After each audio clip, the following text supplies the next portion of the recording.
At my father's retirement dinner, he clinked his glass, raised it high, and said with that smug, politician-like smile he wore so well, "To my real children, the ones who made me proud." Everyone clapped. Cameras flashed. Champagne flowed. Then he turned, locked eyes with me like I was a stain on his perfect evening. "You can leave." That was it. No explanation. No shame. Just a death sentence spoken like a toast. I blinked. My body flushed hot, then cold. I stood, legs trembling, trying not to cry in front of my mother's pearls, my sister's Botoxed grin, my brother's gleaming wife. But then, my husband stood too. And what he did next, it silenced the room. My name is Leah. And from wherever you're watching this, stay with me. Because have you ever stood in a room full of family and felt like an uninvited guest at your own funeral? My father used to call me his little legacy. He'd tell stories of how I read law books before bedtime, how I argued with the TV during political debates. But when I turned down Harvard to marry a man he said was beneath us, I became nothing. And tonight, he made it official. I watched my husband, calm, poised, reach into his blazer, and pull out the velvet blue folder I'd begged him not to bring. "Since you're making announcements, sir," he said, "let's make one more." He opened it. Inside, the deed. To the house. To the retirement fund. To the entire damn trust that I, not his precious other children, legally owned. Gasps. My brother dropped his fork. My sister's lips parted like a glitching doll. "This man you just kicked out your daughter for," my husband said. "He's living in a house your daughter bought. Every bite of your dinner tonight was paid for with her work, her sacrifice, her loyalty." My father's smile cracked. And then, my husband turned to me, gently pulled out my chair, and whispered, "You ready to go, Mrs. Blake?" I nodded. My heart was breaking. But this was the beginning of a reckoning. We didn't just walk out, we walked through fire. The room stayed frozen as we passed. My heels clicked on the marble floor like gunshots. My father stared, mouth slightly open, as if his retirement roast had turned into a courtroom and he'd just lost the case. Outside, the night air felt like freedom, cool, sharp, real. But inside me, a storm. I wanted to scream, to cry, to smash that champagne bottle over his fake mahogany table. Instead, I gripped my husband's hand. "Did I go too far?" he asked softly. I looked at him. My man, the only one in that room who never needed me to be perfect to love me. "No," I whispered. "You didn't go far enough." Because this wasn't just about one night. This was about every time he told people I was the disappointment. Every time he praised my siblings' store-bought successes while ignoring the empire I'd built from scratch. Every time he called me dramatic when I needed help.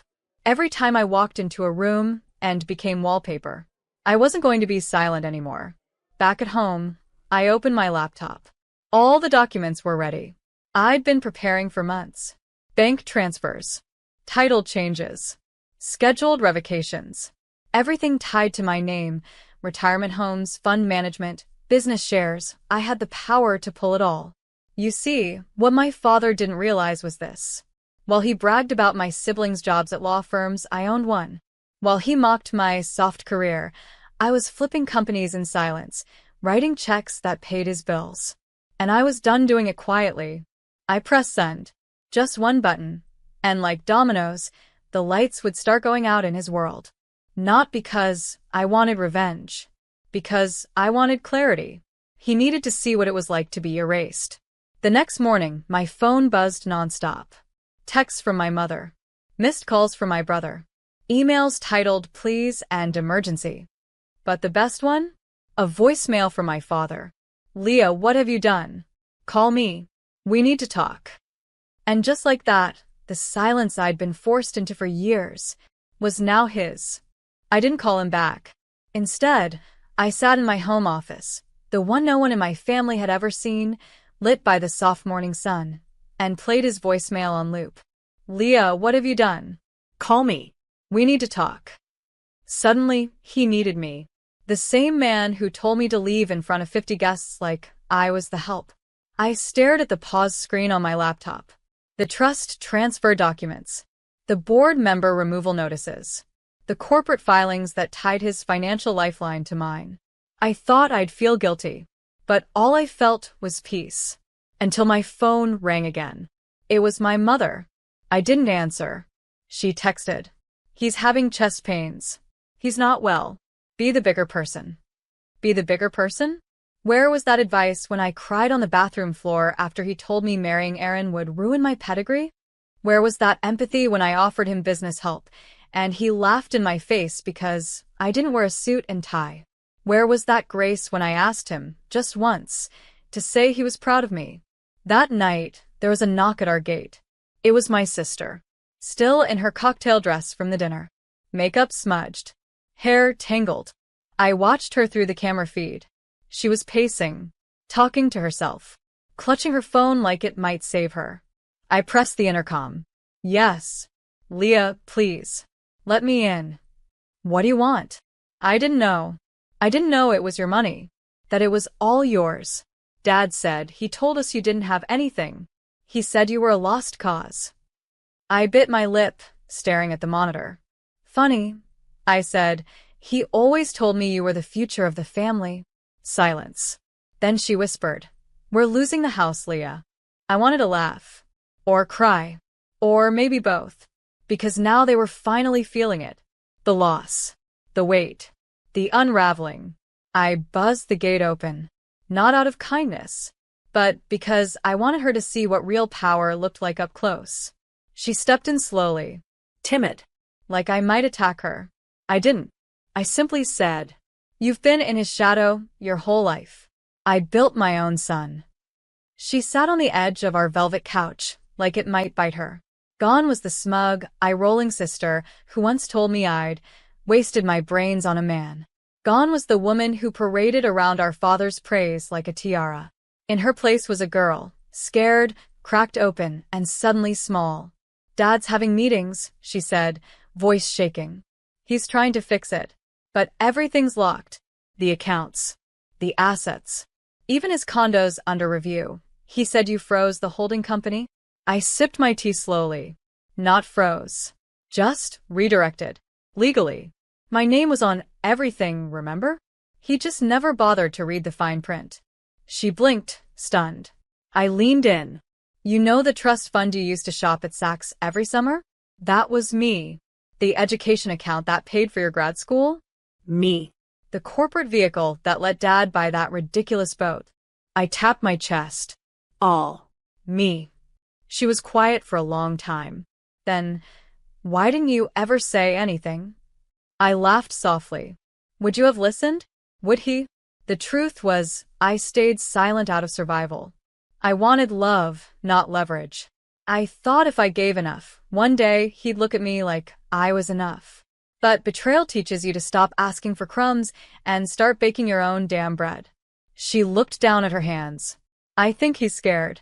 I've never seen him like this. Good, I said coldly. Let him sit in it. She looked up. Do you hate us? I didn't answer immediately.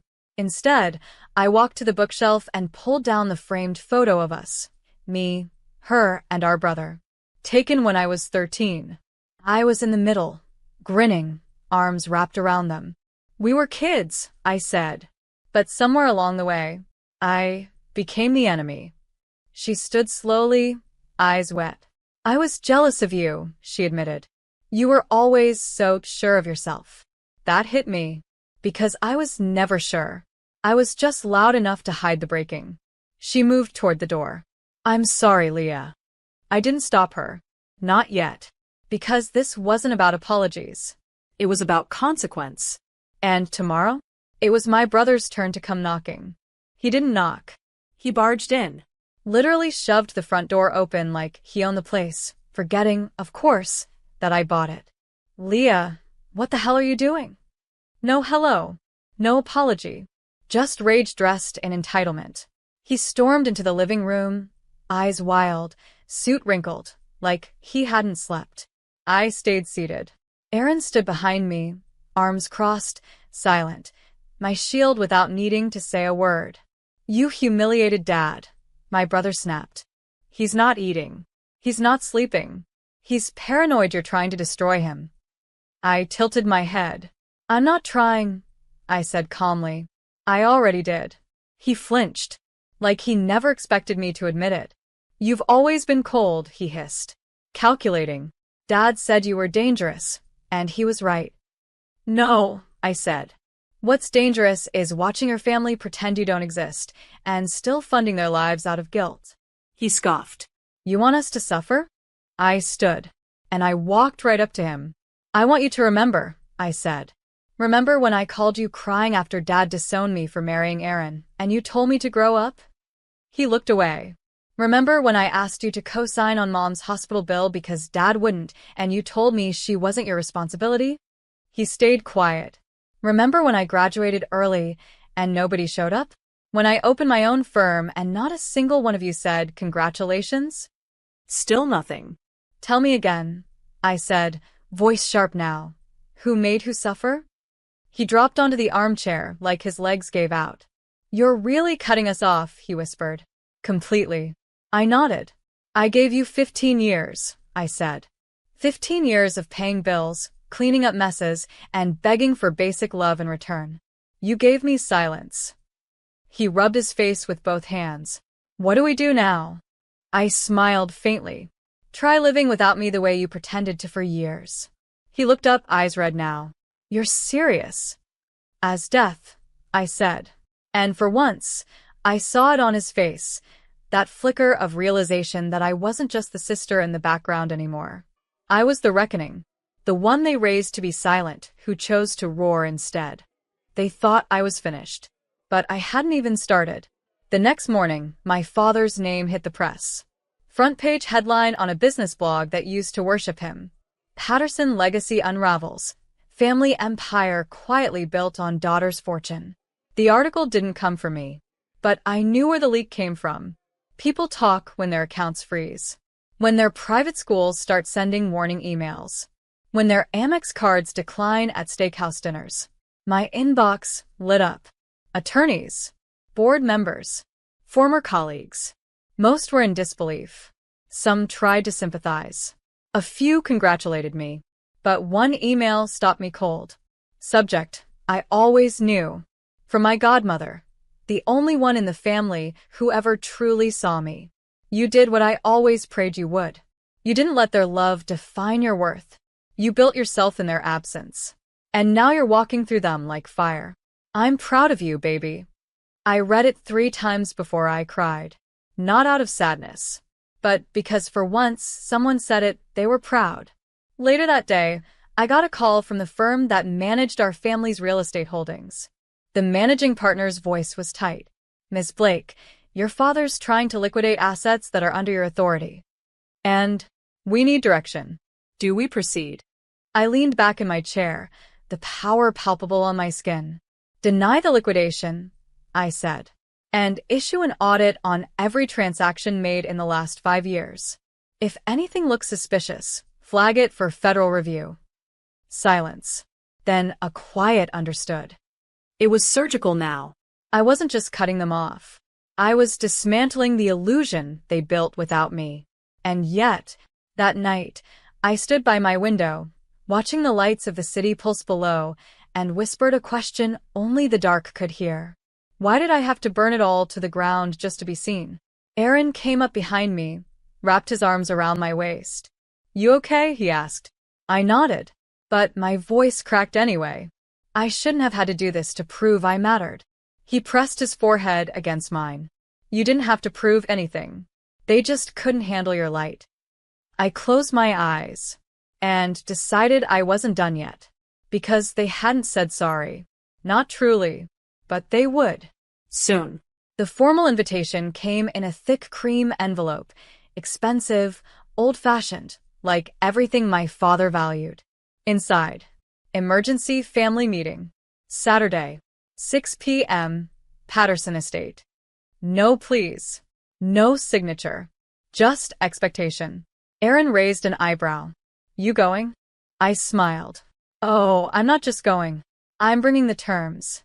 Saturday arrived like a court date. I wore black, sleek, powerful, merciless. My hair pinned up. No jewelry. Just presents.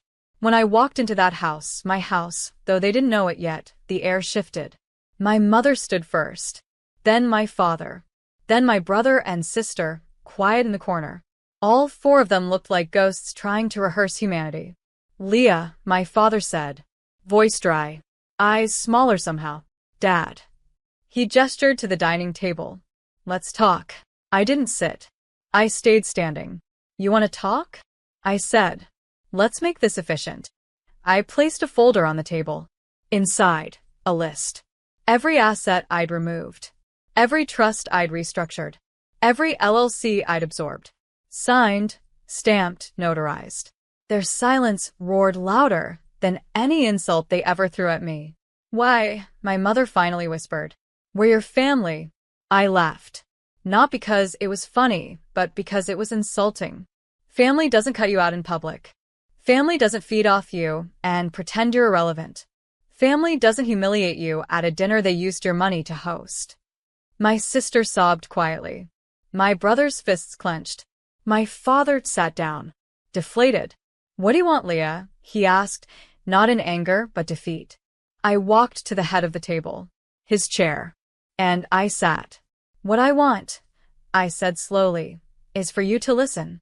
And for the first time in my life, they did. I told them about the nights I cried myself to sleep after they mocked my choices, about the weight of carrying them in silence, about the bitterness of building wealth only to be branded a failure. I ended with this.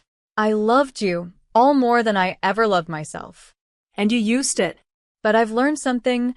Love without respect is just self-harm. Silence. Then my father whispered. I didn't know. I thought I was protecting the family. You weren't, I said. You were protecting your ego.